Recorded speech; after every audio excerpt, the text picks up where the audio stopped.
ধারা জারি। এদিকে ৭২ ঘন্টা সড়ক ও নৌ অবরোধ পালন করছে জুম্ম ছাত্র জনতা। এই বিষয়ে বিস্তারিত জানবো সহকর্মী জিয়াউর রহমান জুয়েল খাগড়াছড়ি থেকে যুক্ত আছেন আমাদের সঙ্গে। জুয়েল, জানাবেন এখন বর্তমান কি পরিস্থিতি আর স্বরাষ্ট্র উপদেষ্টা কখন পৌঁছাবেন, তার কি কি কর্মসূচি রয়েছে?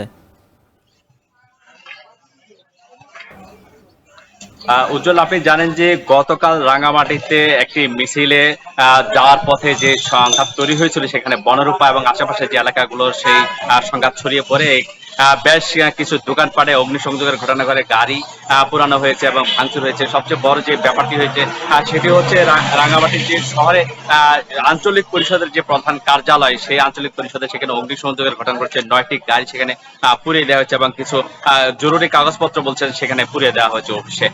এই পরিস্থিতির পরে মূলত জেলা প্রশাসন থেকে 144 ধারা জারি করা হয়েছে এবং সেই 4টা নাগাদ মূলত রাঙামাটি সকাল 10টা থেকে এই পরিস্থিতি তৈরি হওয়ার পরে 4টা নাগাদ কিছুটা স্বস্তি ফিরে আসে যখন 144 ধারা জারির পরে সেনাবাহিনী মাঠে নামে। এখন পর্যন্ত নতুন করে কোনো সংঘাত তৈরি হয়নি। এখন পর্যন্ত যে পরিস্থিতি, আইন শৃঙ্খলা পরিস্থিতি, সেটি নিয়ন্ত্রণে আছে।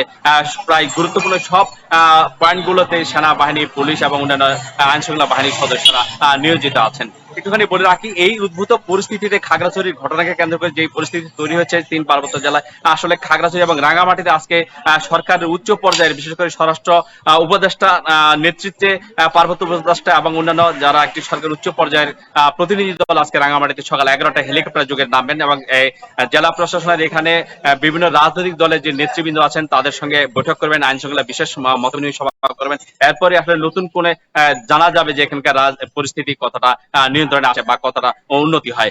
এরপরে বিকাল 3টা নাগাদ খাগড়াছড়িতে একই ধরনের বৈঠকের কথা রয়েছে, সেখানে প্রতিনিধি দল যাবেন, তারাও হেলিকপ্টার করেই যাবেন। এই পরিস্থিতিতে আসলে গতকাল আবার এই রাঙামাটি, খাগড়াছড়ি, বান্দরবান 3 জেলা মিলিয়ে জুম্ম পাহাড়ি ছাত্রদের মাঝখান থেকে একটি 72 ঘন্টার সড়ক ও নৌ অবরোধের কর্মসূচি দেওয়া হয়েছে। এটি এখন অব্যাহত রয়েছে। আমরা সকাল থেকে দেখেছি কোনো যানবাহন চলাচল করছে না। একই সঙ্গে নৌপথে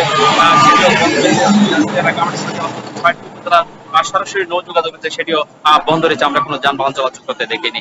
সব মিলিয়ে এখন যেটি বলা চলে যে নতুন করে কোনো সংঘাত হয়নি, আইন শৃঙ্খলা পরিস্থিতি নিয়ন্ত্রণ আছে। এই ছিল আমার কাছে সবশেষ। উজ্জ্বল। রাঙামাটি থেকে যুক্ত ছিলেন জিয়াউর রহমান জুয়েল।